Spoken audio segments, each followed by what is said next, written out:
Buenas tardes a todos, chicos. Vamos a empezar con la clase de hoy día ya. Eh, Creo que ya la mayoría está en línea y vamos a continuar con el tema número 5. Esto sería la quinta clase y según el programa analítico tendría que ser hasta aquí el examen del próximo miércoles. Ya el próximo miércoles 9 vamos a hacer lo que es el primer parcial. Antes de continuar con el tema número 5, yo el día lunes, vayan estudiando estos 5 temas, pero yo el día lunes en la parte del laboratorio le voy a confirmar si en realidad voy a tomar el tema 1, 2 y 4 solamente para el primer parcial. Eso yo se lo voy a confirmar el día lunes, por favor, ya. Pero mientras tanto, el primer parcial, que es equivalente a los 25 puntos, va a ser, según el programa analítico de la universidad, hasta este tema que vamos a avanzar hoy día. ¿Ya? Aparte también de eso, no se olviden que ya empezamos a jugar los puntitos que ustedes tienen adicional con la parte de trabajo práctico, con la parte de asistencia también, que ya hay el primer trabajo para el día lunes también, ¿ya? Entonces, la guía, como le comenté la anterior semana, entonces, se le deja a su compañero Fred para que él pueda comunicarse o ustedes en este caso preguntar para que puedan sacar una fotocopia. ¿Ya? ¿Alguna duda acerca del parcial, jóvenes? Buenas tardes nuevamente para los que han ido ingresando. Buenas tardes, doctor. Una pregunta. ¿El examen va a ser presencial o va a ser virtual? Hasta donde hoy tengo entendido, todo es virtual, ¿ya? Así que no tengan pena por eso. Estoy también viendo la hora, si la universidad nos indica de que las clases se van a suspender, las clases teóricas, el examen llegaría o tendría que ser en este caso en el horario de clase, si en caso llegaría a suspenderse, porque no es más de 25 minutos. Cada pregunta es un puntito. Generalmente yo hago las preguntas, cerrada, selección múltiple. Ya pregunta abierta no manejo mucho porque hay mucha dificultad y la parte de las plataformas a veces no aceptan desde el simple hecho que usted se equivoque en la ortografía. Si ya usted me coloca algo mal, el sistema no lo acepta. Eso muchas veces problemas también para el alumno. Entonces, por ese motivo yo manejo la mayoría de las preguntas, todo como pregunta cerrada. Si en caso los exámenes son de forma presencial, también va a ser obviamente en horario de clase.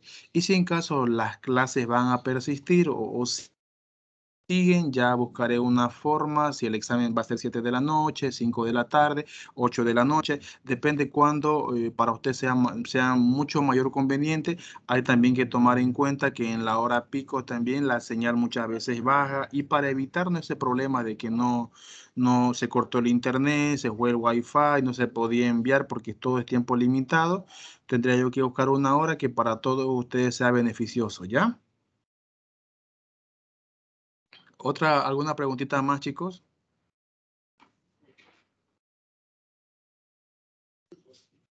Ya entonces, considerando de que todo está claro, ya no nos vamos a ver entonces de forma presencial el día lunes y vamos a continuar hoy día con el temita número 5, ¿ya?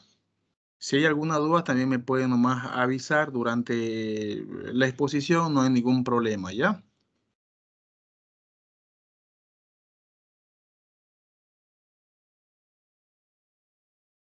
Vamos nuevamente a seguir con otra parte entonces del tema número quinto, que es la parte de la espectrofotometría de emisión atómica. Hay que ver aquí que son cosas diferentes. Una cosa es de absorción atómica y otra cosa es de emisión atómica. Es un poquito confuso para ustedes y en realidad le entiendo mucho de que quizás se vayan a confundir, pero van a ver ustedes que toda esta parte de espectrofotometría llegaría a ocupar con una similitud de mayor al 70% de todo el mecanismo que se tiene que hacer. Pero también vamos a ver en este tema de que, y eso es bueno recordar porque no para todos los elementos, para todas las partes metálicas, todos los equipos va a ser bien, y esa parte quiero que ustedes me entiendan cuando ustedes lleguen a trabajar, principalmente a la parte de alimentos, porque muchos van a hacer sus internados también en la parte de alimentos, en la parte farmacéutica también, porque si ustedes recuerdan, todo medicamento, como nombre químico, como estructura, está ligado a un metal, está ligado a un elemento. Y para hacer también, muchos de ustedes se van a ir tal vez a hacer un internado o a la parte de farmacia industrial, van a ir a hacer, qué sé yo, a una fábrica de alimentos, de galletas, de aceite, de productos cárnicos, productos lácteos, etcétera, etcétera, para hacer todo ese tipo de análisis. No es lo mismo porque en este caso ustedes no cuantifican, por ejemplo, un colesterol humano. No pueden ustedes sacar el porcentaje de grasa, que es diferente al colesterol que nosotros cuantificamos en la sangre, en el ser humano. Puede ustedes, pero para todos estos hay diferentes métodos que se va a aplicar, y no todo o no para todos se va a ocupar lo mismo. Si muchos de ustedes no les gusta la bioquímica clínica, no les gusta la parte de farmacológica o la parte de farmacia, se dedicará, pues, como le acabo de decir, ¿no?, a la parte ya de alimento, ¿no? Recuerden ustedes que aunque hay también ingenieros en alimentos, hay ingenieros químicos, pero todos cumplen una función. No todos sirve para manejar todo ese instrumento o todo ese proceso que se hace desde la preparación de un alimento hasta que sea validado a través del control de calidad y se haya predispuesto para el consumo humano. Entonces, tanto los ingenieros en alimentos, los bioquímicos, en algunos casos los farmacéuticos puros, por ejemplo, los ingenieros químicos, los ingenieros industriales, todos ellos ocupan un lugar dentro de todo ese proceso, porque no es únicamente como hacemos tal vez en la casa, mezclar la harina con el huevo o la leche o cosas así para hacer un queque. Todo en la parte industrial es mucho más amplio, es mucho más delicado y cada uno cumple una función. Pero la pregunta es cómo yo sé qué es lo que tiene. Entonces, todo ese valor, y nuevamente le vuelvo a decir, si alguna vez se han olvidado, todo ese valor, cuando ustedes verifican un alimento, ustedes verifican un valor nutricional, que eso también lo van a aprender a realizar cuando lleven bromatología o ciencias bromatológicas, no sé cómo le llamarán a la materia, pero todo eso ustedes tienen que sacar un porcentaje, sacar un cálculo de todo eso. Pero la pregunta es cómo yo sé que eso tiene. A través de todos estos equipos, a través de todos estos métodos, ya usted va a saber el componente que tiene ese cierto tipo de alimento y si en realidad es beneficioso para el ser humano. Por ejemplo, una galleta que no me dé un aporte nutricional más que solamente carbohidratos o hidratos de carbono al 99%, no me sirve. Ya el mismo estado se lo va a sacar dentro del consumo humano, porque no me sirve solamente un alimento que me dé, por ejemplo, hidratos de carbono, no me sirve para nada. Así, por ejemplo, yo también a ustedes les había comentado en el caso de las harinas no solamente viene harina como tal, la harina tiene que estar incluida con el hierro.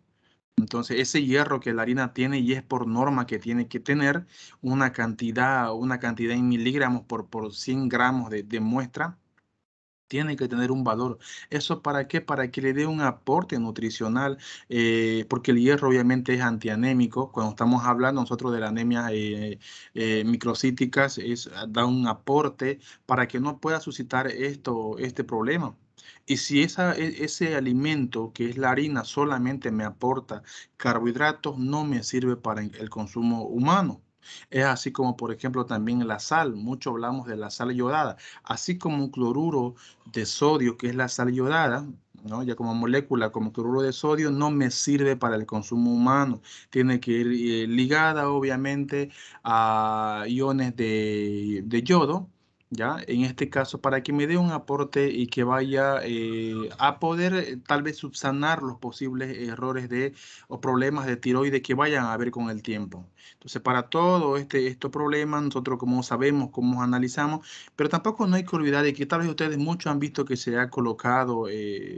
cuando verifican la presencia de yodo, un líquido que me mira color azul para ver si tiene yodo o no. Esas son otras técnicas rápidas. Y eso ya lo hemos visto. Una cosa es técnica rápida y otra cosa es técnica analítica. Lo que estamos nosotros viendo ahora son técnicas analíticas, unas técnicas cuánticas, porque le demuestra un valor. Muchas veces a mí no me interesa la presencia o la ausencia de un elemento. Lo que me interesa es un valor real para ver si cumples con las condiciones requeridas por el ser humano. Por ese motivo estudiamos toda esta parte de acá.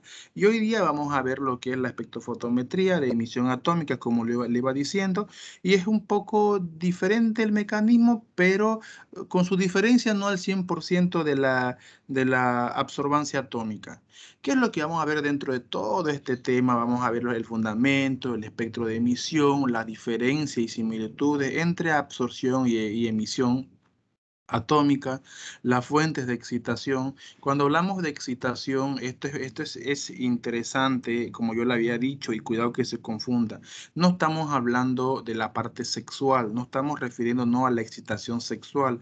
Cuando hablamos de excitación, estamos diciendo de que todos esos átomos empiezan a girar en su propia órbita. A eso nos referimos nosotros con excitación de una molécula.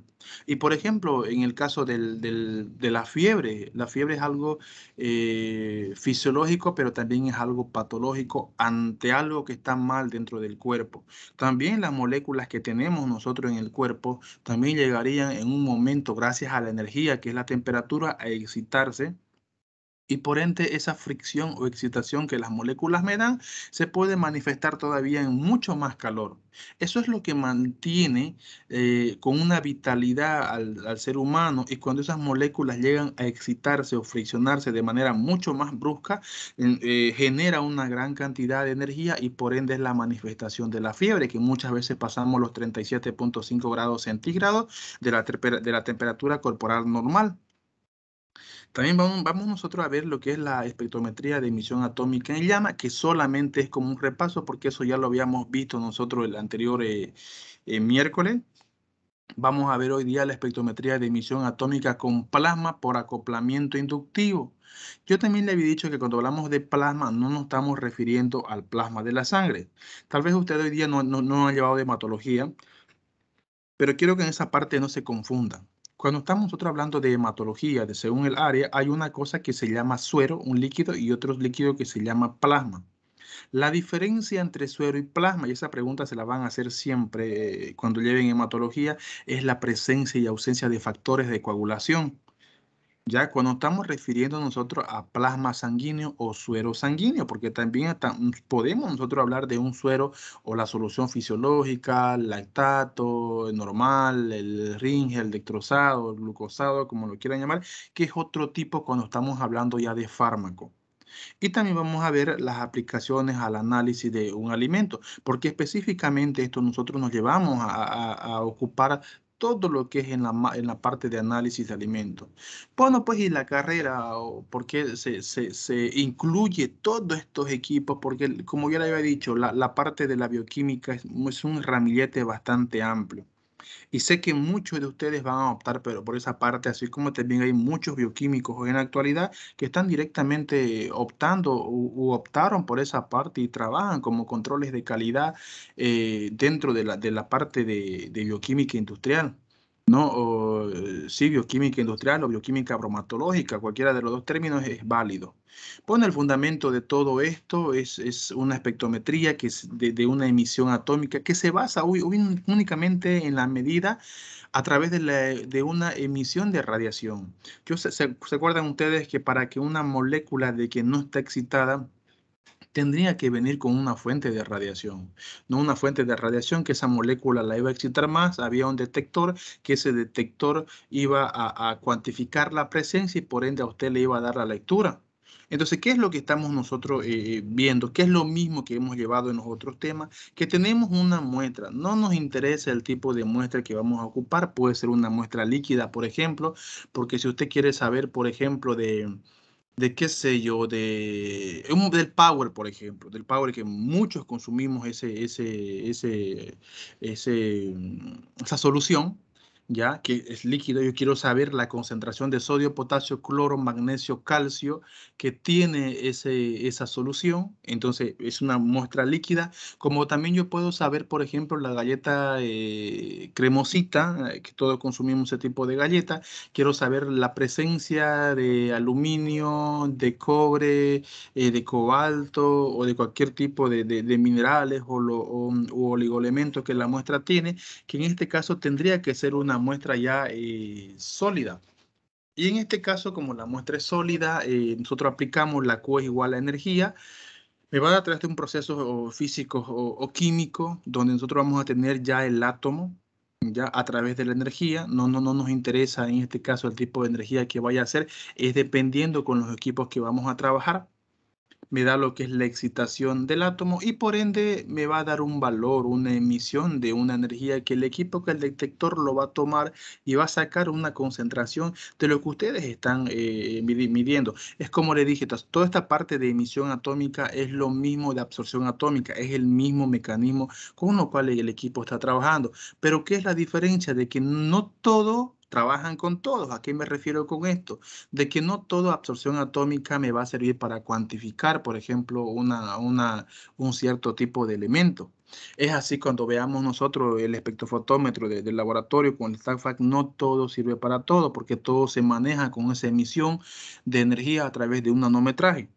Entonces, que nuestro límite para nosotros o nuestro límite inferior es el 340 nanómetros y el límite superior con 630. Si nosotros, por ejemplo, yo quiero saber y cuantificar una parte sólida en esos equipos, no lo puedo utilizar. No se puede utilizar porque la banda, por lo cual va a pasar por esos filtros, no va a ser lo suficiente para hacer la detección. O sea, todo tiene un límite y no podemos ocupar estos equipos para cuantificar muchas veces de una materia sólida. Y los átomos en su estado elemental que han sido excitados, también vimos nosotros la otra vez cómo podíamos nosotros llevar a un átomo a su estado elemental, y que era un proceso grande.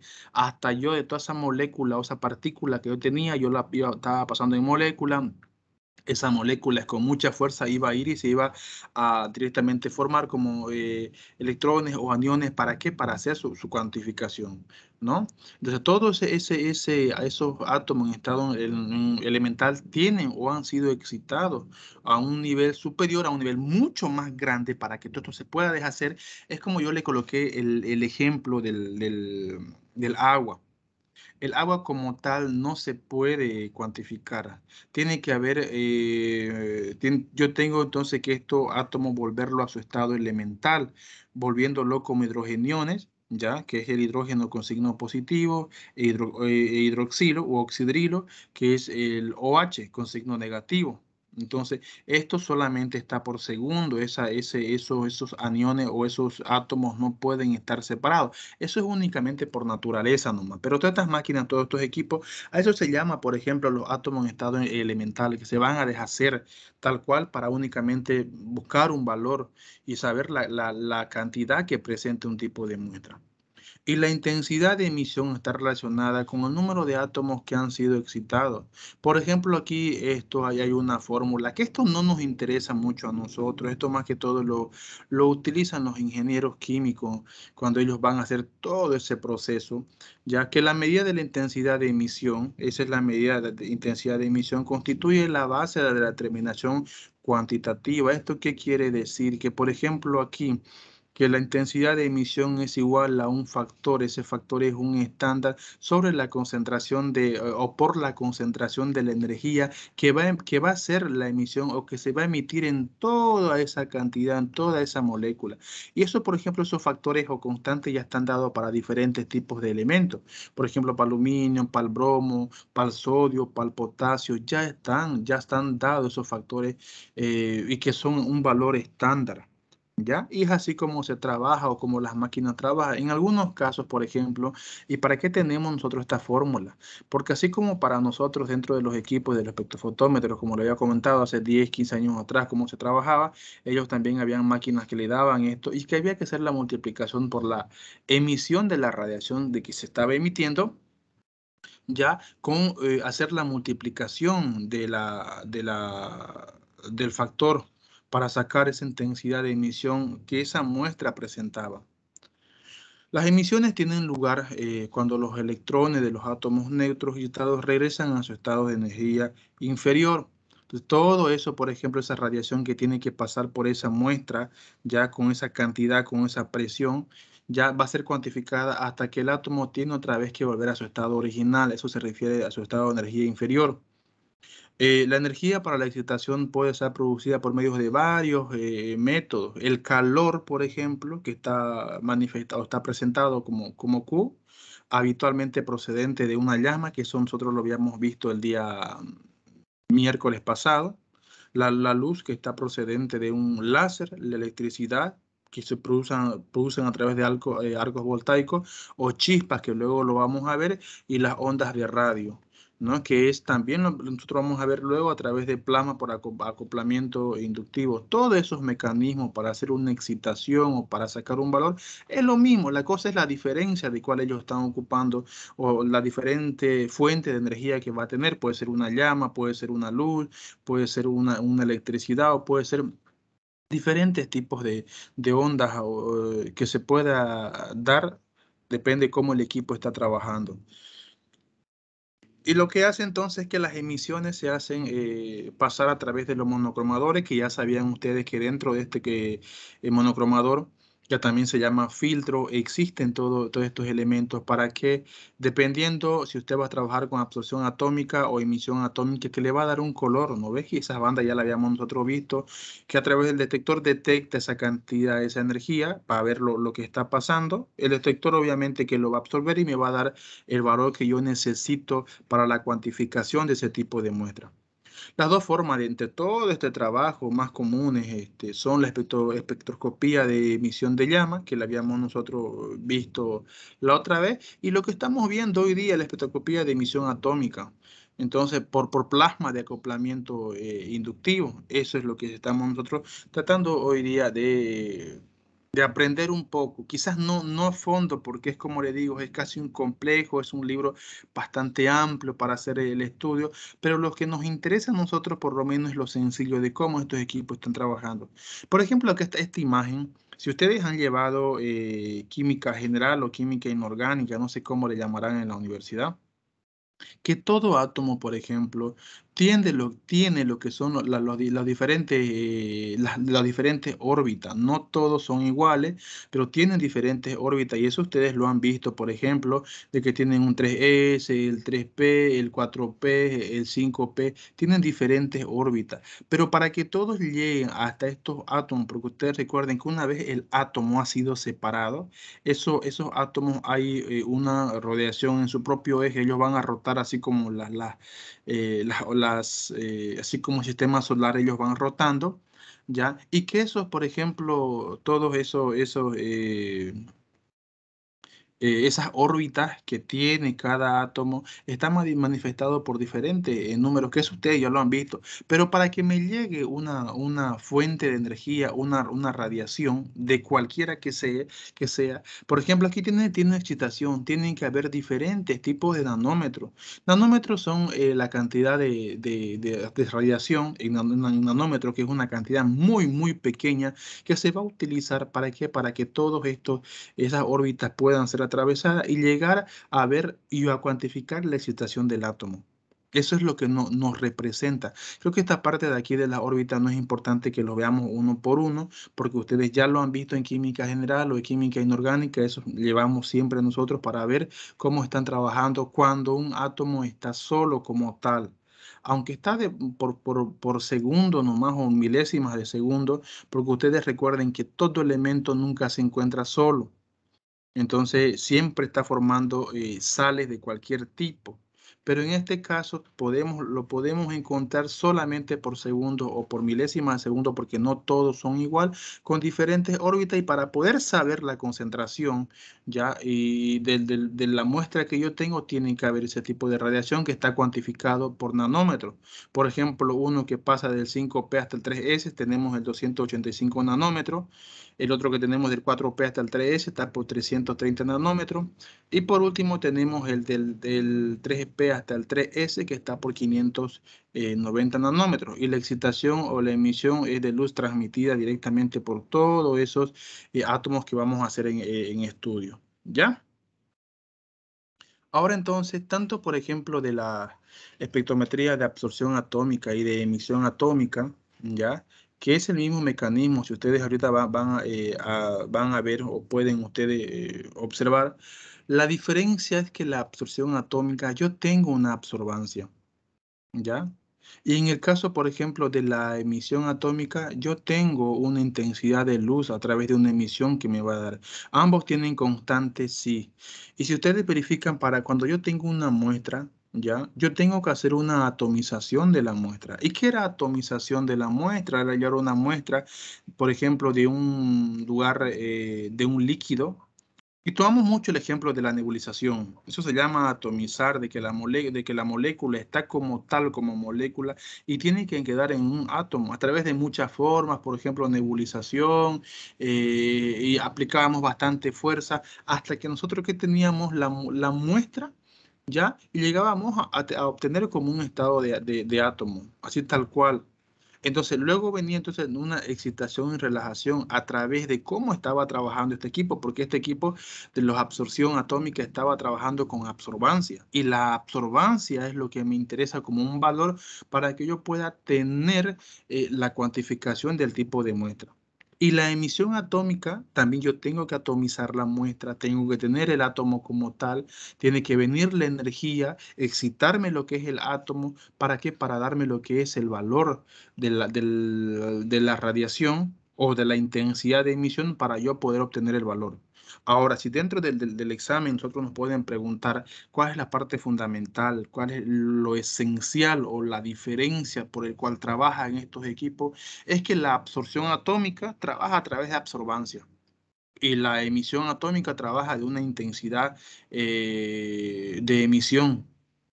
Esa es la única diferencia de cómo trabaja o cuál es el mecanismo de acción de estos equipos. Bueno, entonces, y es lo que se pueda cuantificar como luz absorbida. Y por último es la luz emitida, que eso es el valor que nosotros vamos a tener, ¿no?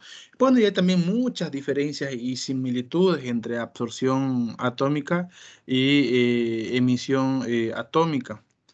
Por ejemplo, tanto la absorción atómica y emisión atómica, la muestra sí o sí tiene que ser atomizada por ambos mecanismos que voy a utilizar. La muestra no puede entrar como una muestra sólida, como una muestra líquida. Eso no puede pasar. El equipo siempre va a hacer la atomización, la distribución de toda esa muestra por lo cual va a ser analizado. Hay otra diferencia, por ejemplo, que entre tanto la absorción y la emisión atómica, es que la muestra, por ejemplo, entre lo que es la absorción, sufre un calor suficiente para excitar el átomo hasta un nivel de energía bastante superior para que esto se pueda cuantificar ese valor. Y mientras que, por ejemplo, la emisión atómica mide la cantidad de radiación, como yo le estaba diciendo. Ya, si esas preguntas vienen así, son medias capciosas, es la única diferencia, que uno trabaja con la intensidad de la radiación y otro trabaja con la cantidad de absorción. Muchas veces el mismo nombre del equipo le da a uno la respuesta para no podernos nosotros envolver o tal vez confundirnos dentro de todo ese trabajo que vamos a hacer. ¿Ya? Y por ejemplo, la absorción atómica, la fuente de radiación son los átomos o iones excitados, mientras que el otro, por ejemplo, tiene lo que es una lámpara de cátodo hueco, que también lo habíamos visto nosotros en la anterior clase. Si usted verifica de un tema a otro, todo tiene similitud y vamos obviamente hasta el mismo objetivo, hasta esa cuantificación y independientemente del tipo de energía que usted va a utilizar. La espectrometría de emisión de llama. Esto nosotros ya lo habíamos visto el día miércoles y está en el tema número 4 ya bien explícito. Y aquí únicamente hacemos nosotros lo que es un resumen, pues, ¿no? Por ejemplo, el FAES, que es la emisión de llama, hace un uso del sistema nebulizador quemador. ¿Eso para qué? ¿Con qué idea? Solamente con la muestra, nebulizarla o llegar a su estado directamente excitado para que esas moléculas o ese átomo que ya está excitado pueda absorber la energía y se pueda obviamente manifestar a través de una absorbancia. Los instrumentos, por ejemplo, de estos que pueden ser un espectrofotómetro, que habíamos visto nosotros, y lo habíamos visto nosotros el lunes anterior cuando vimos que el equipo, por ejemplo, el espectrofotómetro tiene un monocromador, ya, que está unido a su filtro y eso le va a dar un valor en absorbancia. Mientras nosotros no hagamos esa práctica, creo que no me van a poder un poco comprender, pero ya del siguiente, de este lunes que viene al próximo, vamos a ver eso. ¿Cómo es el valor que el equipo le suelta a través de absorbancia? También, por ejemplo, existe un fotómetro que utiliza un filtro y ese filtro tiene muchos colores, tiene muchos nanómetros por diferentes ondas de emisión, que es que cada onda le va a dar también, porque tiene un valor ya definido, por ejemplo, el 340, el 405 en algunos equipos, 450 en otro, el 415 en otro, por ejemplo, tenemos el 550 en otro, el 600 en otro y en algunos casos sale el 630, los equipos más sofisticados y esos, por ejemplo, nanómetros son por la radiación del cual el equipo puede, por ejemplo, trabajar. Entonces, toda esta parte de emisión atómica es muy útil para la determinación, como yo le decía, de sodio, potasio y calcio. Hasta la actualidad, como yo le decía, hay algunos equipos que algunos laboratorios antiguos lo tienen ya para hacer el ionograma. ¿Ya? Entonces, que trabajan, por ejemplo, con una fuente de calor. Algunos ocupan el butano, que es el gas de la garrafa, el gas común que ocupamos para las cocinas nosotros, lo utilizan como fuente de energía para la obtención y para saber la emisión de radiación que puede eliminar la muestra. Y así es que se sabe. Hay algunos médicos hasta la actualidad, ¿ya? Médicos no actualizados, tal vez que ellos prefieren de que el ionograma se haga por esta técnica, por la espectrometría de emisión atómica.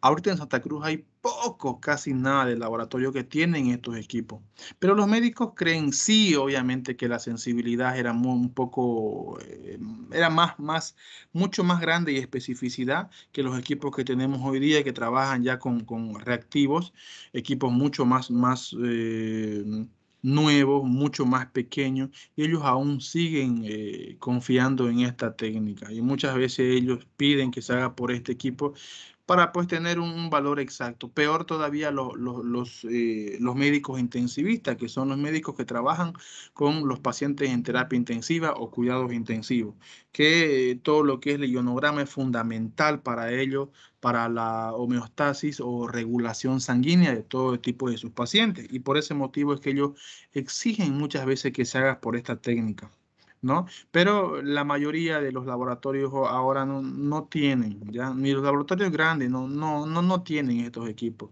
Hay algunos, tal vez pequeñitos, que algunos lo manejan estos equipos, pero la mayoría ya está actualizada con los nuevos equipos de los ionómetros o también considerados como los iones selectivos.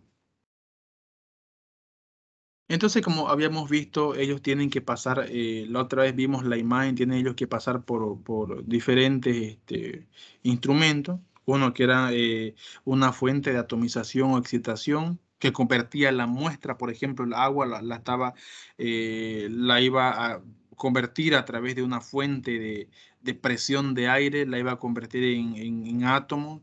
Teníamos un monocromador, que ese monocromador tenía filtros también, teníamos un detector y por último teníamos un dispositivo de lectura de la señal de salida. Este equipo o estos pasos ya lo habíamos visto nosotros en el otro tema, que es lo mismo, no va a cambiar, así el equipo se vaya haciendo mucho más bueno, mucho más sofisticado, es los pasos que tiene que pasar, ¿no? Es como yo le había colocado, por ejemplo, el procedimiento para hacer una PCR en tiempo real, que es una cadena de reacción en cadena de polimerasa. Hace 5 o 6 equipos atrás que no se utilizaba, que 5 o 6 años atrás, estos equipos no se ocupaban mucho. Ya eran equipos grandes y a veces hasta manuales había que hacer. Hoy hay equipos, por ejemplo, que son bastante pequeñitos que lo hacen todo lo hacen estos equipos. Entonces,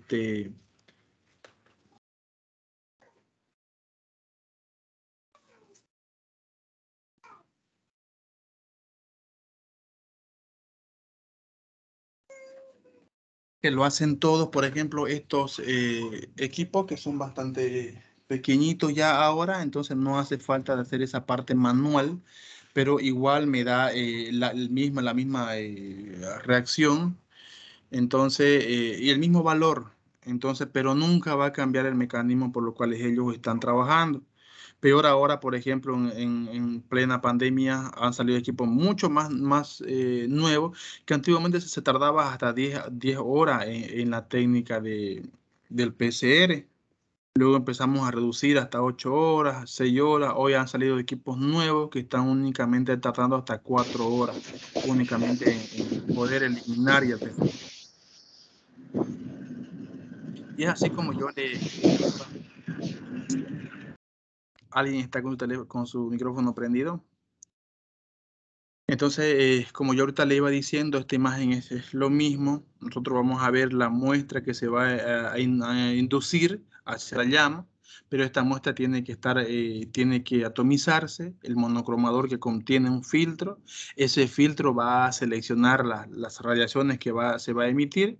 Tenemos el detector y por último el que va a registrar la cantidad o la presencia de la muestra que vaya, del analito que vaya a tener la muestra, ¿no? Entonces, estos, por ejemplo, se utilizan a temperaturas de llamas bajas a las que solamente producen emisiones de elementos fácilmente excitables, como los metales, por ejemplo, alcalinos o alcalinos térreos. Entonces, como yo le decía, por ejemplo, el sodio, el potasio, el cloro. ¿Y cuál es una de las grandes ventajas? Es que se obtiene un espectro mucho más sencillo y se reduce a la interferencia producida por otros elementos. Entonces, tantos a veces elementos que tal vez creemos que nos van a hacer para nosotros interferencia, en estos equipos no se da. Y es así, por ejemplo, ¿no? De forma mucho más esquematizada. Tenemos nosotros estos equipos que se coloca la muestra. Ese tipo de muestra, en este caso, eso sería suero, ¿no? Suero humano. Usted agarraría, por ejemplo, un poco de suero, tenemos una boquilla donde eso va a absorber, tenemos una fuente de llama. Esto no crea usted que esto va a arder, por ejemplo, así como una chimenea afuera en laboratorio. No, esos equipos solamente es por segundo que arde, porque viene la llama como fuente de energía y entonces pierde.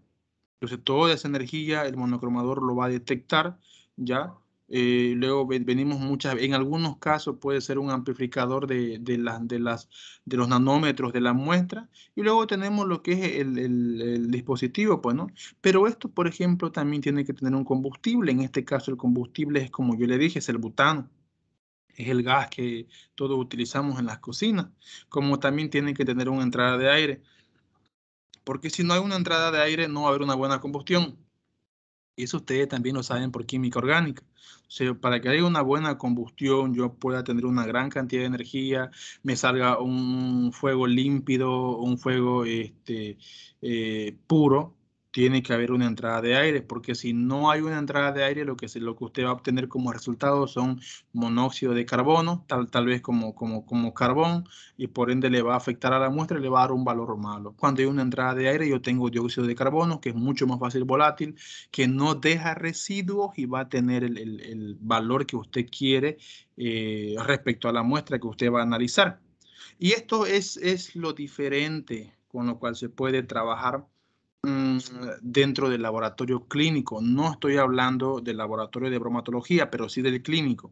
en el caso de medir iones como sodio, potasio, litio, cloro, calcio iónico y magnesio en algunos casos, perdón. Entonces, eso sí se puede utilizar en laboratorio clínico, pero los otros, hasta hoy día, esos equipos, como estábamos viendo, generalmente se utilizan en industrias alimenticias. Y esto, por ejemplo, es acá. Entonces, cada equipo y estos equipos tienen un monocromador para sodio, tienen un monocromador para potasio, tienen un monocromador para litio. Entonces, cada estos equipos tiene, por lo cual va a trabajar, usted ingresa la muestra y cada uno va a detectar dependiendo la emisión que se ha eliminado para cada uno. Y estos son los elementos que generalmente estos equipos cuantifican: el sodio, potasio, litio, cloro, el calcio iónico, que también aquí no tenemos, no calcio sérico, el calcio iónico. Y que se puede detectar a través de esto, pues, ¿no? Cada equipo tiene un monocromador para cada tipo de muestra a analizar. No quiere decir que usted muestre todo y todo le va a salir. No, cada equipo tiene un límite de detección para cierto tipo de muestra.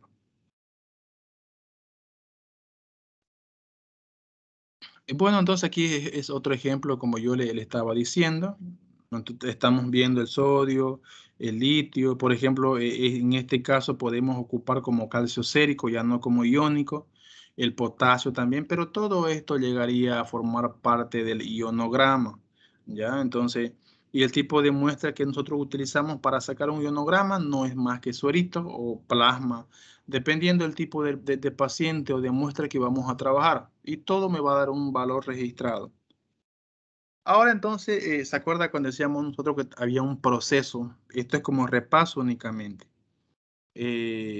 Para que una muestra quede en su estado fundamental, pues aquí está, ¿no ves? Llegaríamos nosotros desde la muestra, del analito, ocupábamos lo que es la nebulización para convertir en niebla toda la muestra. En algunos casos teníamos que seguir para hacer lo que es la desolvatación, que es convertir, por ejemplo, la niebla en un aerosol sólido gas, la volatilización, pues teníamos moléculas ya gaseosas. Cuando a veces los equipos no era suficiente una disociación, lo convertíamos en átomos y por último en iones. ¿Para qué? Para obtener iones excitados, en algunos casos cuando trabajan con átomos excitados, o por último, en algunos casos que también los equipos trabajan como moléculas excitadas. Porque, por ejemplo, si usted quiere cuantificar la presencia de azúcares en una muestra, ¿será que yo voy a obtener tal vez átomos iones excitados? No, tal vez únicamente me va a ser suficiente la molécula de glucosa para hacer la detección en el caso de una muestra de cualquier tipo de alimento.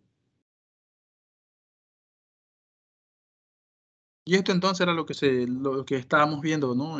La espectroscopía de emisión atómica por plasma de acoplamiento. ¿Eso a qué se refiere? ¿Eso a qué se refería? ¿Ya? Esto se refiere de que hay un plasma ahí.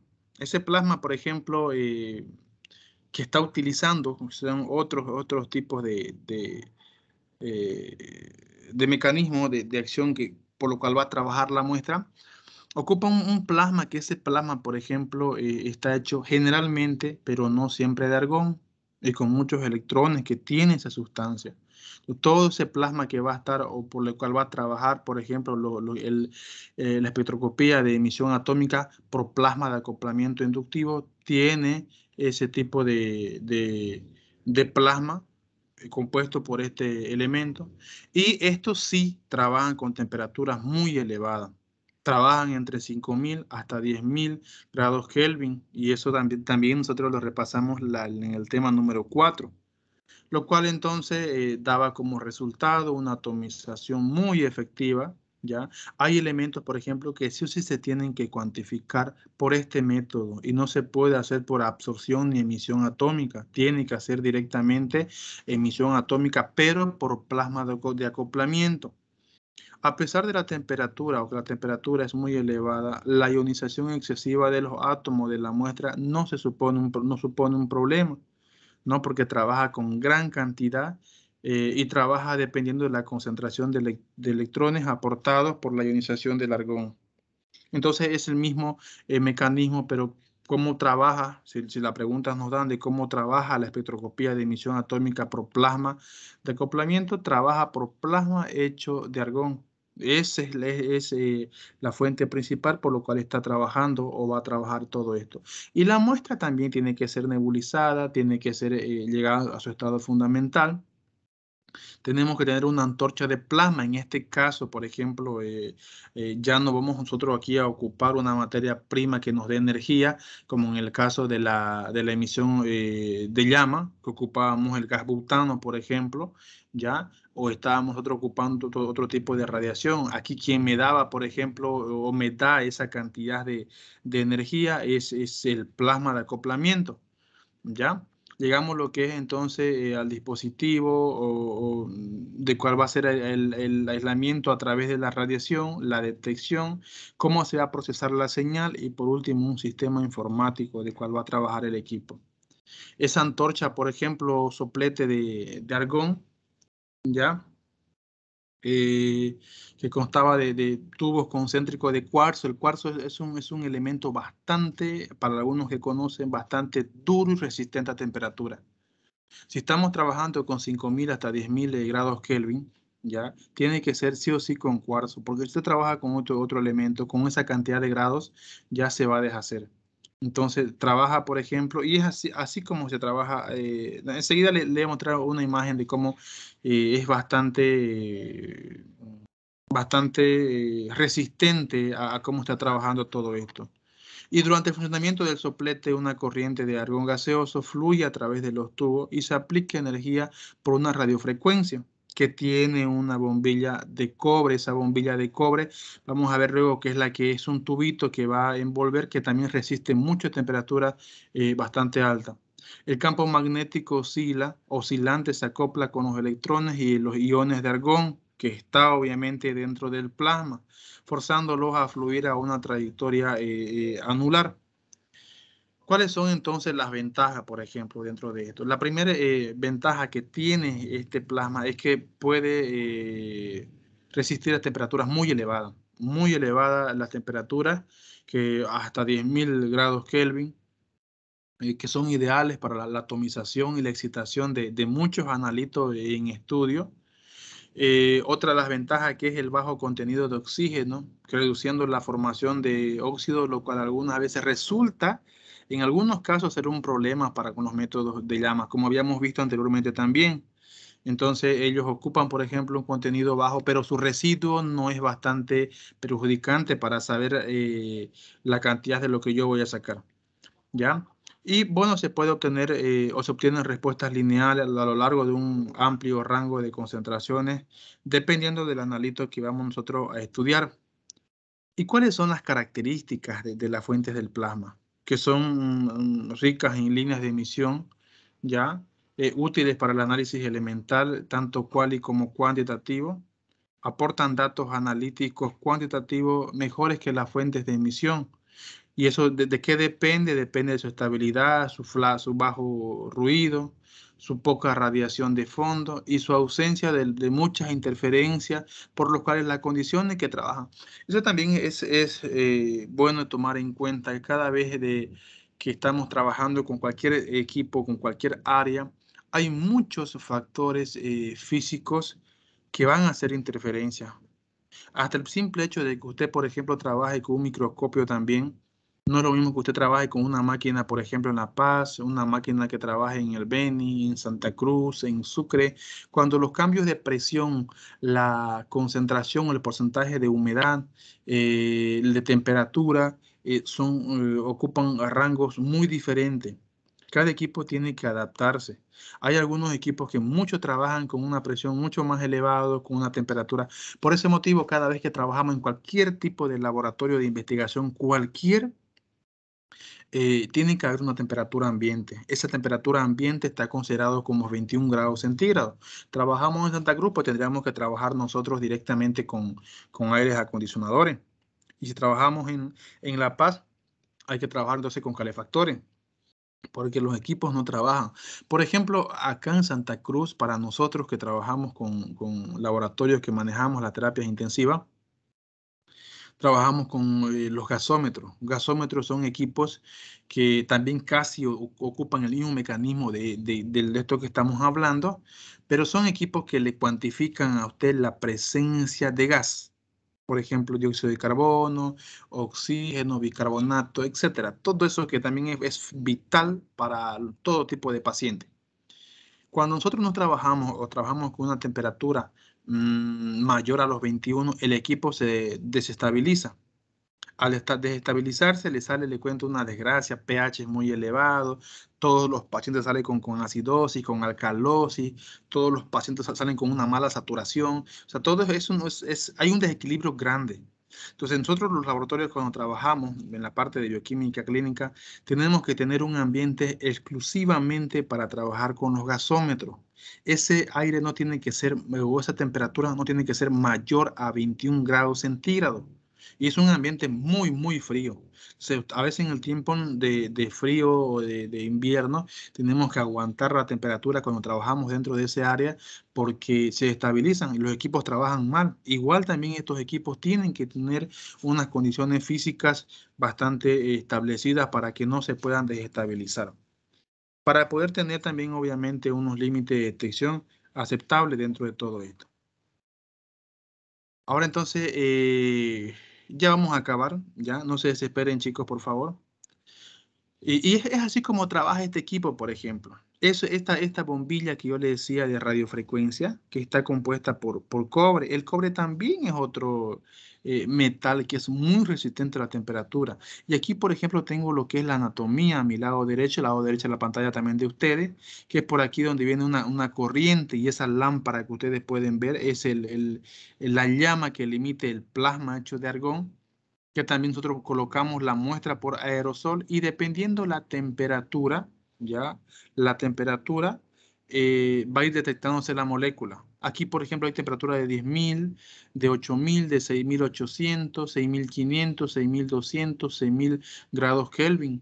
Y la muestra va a pasar por esta bombilla, obviamente con la llama que va a emitir lo que es el plasma de argón y se va a detectar dependiendo de la temperatura que el equipo vaya a tener. ¿Ya? Y es así como este equipo trabaja. Recuerden que todo esto solamente es por segundo, no es por hora, esto no va a estar así como una chimenea todo el tiempo ardiendo, no es por segundo, dependiendo de lo que usted quiere analizar. Ahora entonces, igual también la muestra tiene que pasar desde su estado fundamental. Y aquí, por ejemplo, habíamos visto que es la desolvatación, que es el agua. Si yo te voy a tomar como ejemplo el agua es evaporada de las gotitas de aerosol. Entonces yo tengo una muestra, por ejemplo, que es sólida. Yo le dije la otra vez en clase, un ejemplo muy claro en el caso de los microondas. El microondas no trabaja con una muestra que no tenga moléculas de agua. Si usted coloca, por ejemplo, un metal en el microondas, téngalo por seguro que usted va a realizar o usted a provocar una explosión por el mismo hecho de la fuente, de las ondas que van a ser aceptadas y van a ser transmitidas nuevamente hacia afuera. Entonces, todo tipo de muestra que usted trabaje o vaya a colocar en un microondas, que el microondas trabaja a través de ondas, tiene que llevar moléculas de agua. Si no hay moléculas de agua, no hay una generación de energía y por ende no va a haber un calentamiento, una producción de energía. Esa energía se manifiesta en una muestra a través del calentamiento. Si usted, por ejemplo, usted, por ejemplo, coloca un- una porcelana, ya que es aceptable, un plástico, tiene moléculas de agua. Eso es aceptable para un microondas. Va a haber posiblemente una explosión, no porque maneja con moléculas de agua. La vaporización entonces es cuando la muestra es convertida en un gas. Cuando ya esta muestra sólida, que usted tiene esa muestrita, por ejemplo, usted quiere investigar una galleta, ¿ya? Esa galleta, por ejemplo, tiene moléculas de agua. Vamos a secar a través de la desolvatación, salen las moléculas de agua, viene lo que es la parte sólida. Esa parte sólida yo tengo que convertirla en un gas por un mecanismo que los equipos tienen y la atomización se rompen todos los enlaces químicos y los compuestos separados, por ejemplo, en llegar a lo que es átomo. De un gas, vamos a separar de qué es gas y gas. Entonces, y la excitación, por ejemplo, es cuando un electrón de valencia del analito se proporciona desde un estado fundamental a un estado excitado de mayor energía debido a la temperatura en la zona donde se extiende desde los 1000 hasta los 5000 grados Kelvin, como le iba diciendo. lo cual, por ejemplo, esto es suficiente para producir átomos excitados. Y por último, teníamos nosotros una emisión de luz, ¿no? Que cuando los átomos ya están, por ejemplo, directamente ya están llegados a su estado fundamental, lo que hace entonces es producir una energía donde se limiten bastantes ondas que son discretas, que diferentes equipos lo van a tomar, y eso pues le va a salir a usted un valor de la muestra que usted va a empezar a analizar. Estos instrumentos, por ejemplo, de la emisión atómica por plasma de acoplamiento, estamos ya muy cerca de acabar, chicos, la clase ya, así que no se desesperen, por favor. Hay disponibles 3 tipos básicos de instrumentos dentro de todo esto, por ejemplo, acoplamiento inductivo.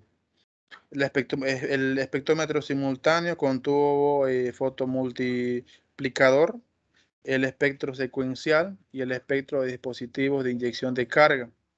Todos estos instrumentos, por ejemplo, ocupan el mismo mecanismo por lo cual están trabajando, el mismo mecanismo de acción. Todos van a llegar a a unos mismos pasos para poder obtener un valor de la muestra que usted va a obtener, pues, ¿no? Hay, por ejemplo, muchas ventajas al poder utilizar, pero la pregunta es, ¿por qué yo no puedo utilizar un equipo de emisión-absorción atómica? Y en este caso, ¿por qué ocupo un equipo de emisión atómica pero con plasma de argón? Ya le dije de que no todos los elementos son lo suficiente cuantificables en esos tipos de equipo.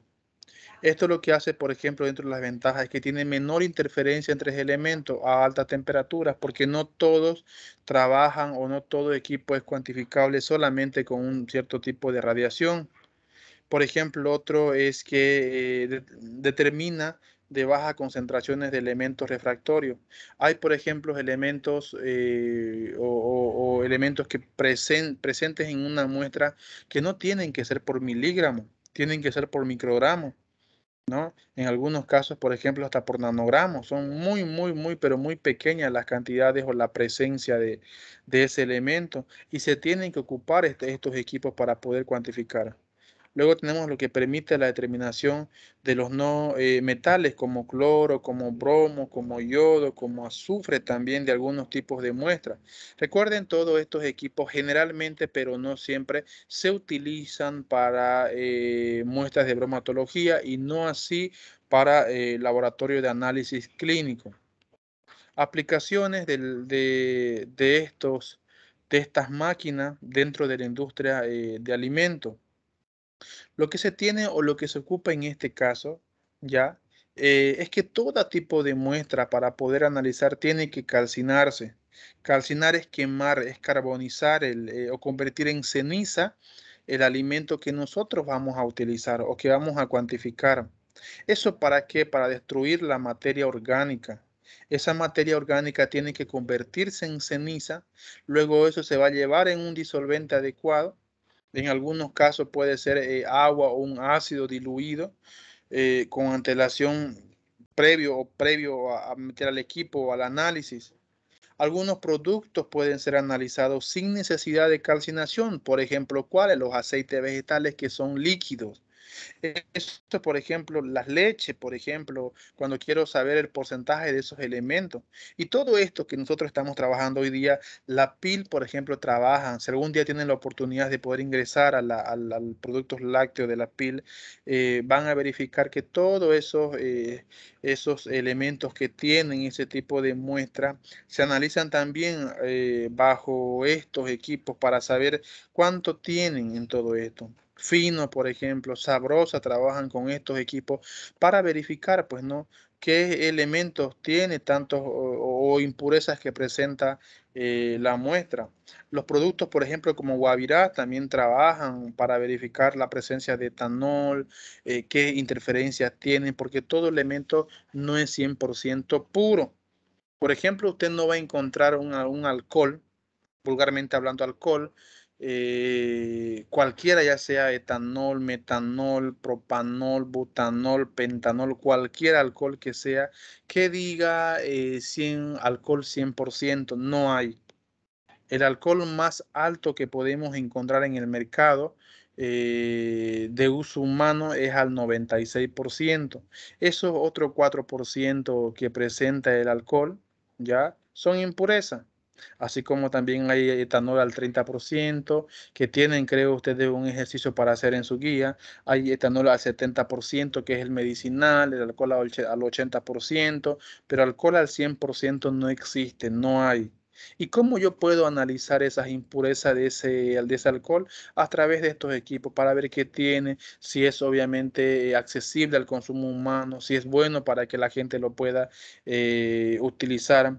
Así como también los productos, por ejemplo, lácteos, como le acababa de decir, pues, ¿no? Por ejemplo, en algunos casos, las muestras tienen que ser tratadas, por ejemplo, hay que precipitar, que ese es otro tema también, y esa parte de precipitación ustedes lo van a ver cuando lleven enzimología, tal vez lleven bromato. En el caso de las leches se le coloca el ácido tricloroacético, ya que es parecido al cuajo, le llaman hoy día. El ácido tricloroacético, por ejemplo, que no es más que el ácido acético, que es el vinagre, ya que presenta, por ejemplo, moléculas de átomos de cloro dentro de toda esa cadena, y lo que hace es precipitar las proteínas, como cual la caseína, que es la proteína fundamental o esencial de la leche, lo sedimenta, y a través de ese sedimento podemos nosotros hacer la calcinación, disolver en un líquido nuevamente y sacar lo que es la cuantificación de qué es lo que tienen ese elemento o ese producto para hacer lo que es la cuantificación. ¿Ya? ¿Alguna duda, chicos, hasta acá? Si no se han dormido, entiendo que tal vez algunos estén con resaca todavía, pero ¿hay alguna duda, muchachos, hasta acá? No. Ya. Ya estamos entonces en lo último, ¿ya? Dos diapositivas más y ya terminamos. Entonces, la parte de selección de la línea analítica al respecto de todo esto tiene que llevarse un control de calidad. Ese control de calidad se tiene que ver a través de curvas de calibración. Esas curvas de calibración, como siempre yo le he dicho, tiene que tener un patrón. Ese patrón o ese estándar que lo vamos a conocer en la práctica número 3, ya son muestras con un valor conocido. Si cada equipo que ustedes van a utilizar y esa muestra que ustedes van a utilizar dentro de su equipo les da el valor correcto, del cual ya la muestra viene con su concentración, es que el equipo está trabajando al 100%. Eso se llaman muestras estándar, se llaman muestras de calibración, que tanto los reactivos o los equipos ya traen directamente eso ya.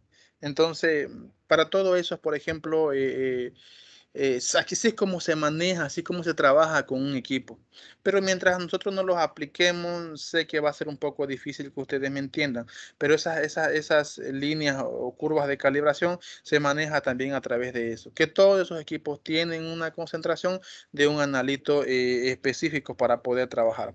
Y es a eso lo que nosotros estamos viendo, ¿no? Como también hay patrones con calibración de patrones externos, como también internos. Y en algunos tipos de analitos se toma como controles de calidad externos y externos, como ya también le había explicado en clase, y que también como materia los van a llevar ustedes, pero ya no de equipo, sino de un analito con lo cual ustedes van a poder trabajar o poder analizar. Aquí entonces hay muchas interferencias, por ejemplo. Hay interferencias menores, tanto en productos químicos que vamos a utilizar nosotros, los límites también de detección, ya que son comparables o mejores a los obtenidos por otros procedimientos espectrales atómicos. Con esto grábense, por ejemplo, hasta hoy día, de que todos los equipos no sirven para hacer todo tipo de muestras, ¿ya? Entonces, siempre cada equipo está hecho o tiene que estar hecho para diferentes tipos de analitos, de los cuales ustedes van a hacer un determinado tipo de análisis, ¿ya? Solamente para eso. Entonces, todo esto que hemos avanzado hasta acá, que es el tema número 4, no, 3, 4 y 5, todo lo que es espectrometría, solamente se basa en esto, en lo que ustedes están viendo hasta hoy día, es el mismo mecanismo de acción por lo cual todos los equipos están trabajando, con una ligera variación, por ejemplo, en el caso de absorción atómica, de emisión atómica, otro por acoplamiento de llama de argón, pero todos van con una finalidad. Todos van con una cantidad de muestras, diferente el tipo de muestra. Bueno, pues entonces, como ante cualquier duda que tengamos nosotros antes del examen, lo vamos a repasar el día lunes, ¿ya? La idea no es que ustedes se aplacen o ustedes reprueben. Estamos jugando el próximo miércoles los primeros 25 puntos, muchachos. El tema no es complicado, es algo bien resumido que está, no hay cómo se confundan en nada. Preparen las preguntas que tengan para el día lunes, ¿ya? Y si no hay ninguna pregunta al respecto, sé que están un poco cansados al lado siguiente de la pantalla. Yo lo espero con puntualidad, con el trabajo ya hecho para el día lunes, ¿ya? Eso sería todo, mi estimado muchacho, y nos estaríamos nosotros viendo ya pues el siguiente lunes, ¿ya? Eso sería todo, chicos, y que tengan un bonito acabo de día. Si tienen otra materia, bueno, echarle duro y si no, también a descansar, ¿ya? Eso sería todo, chicos, y que tengan una bonita tarde.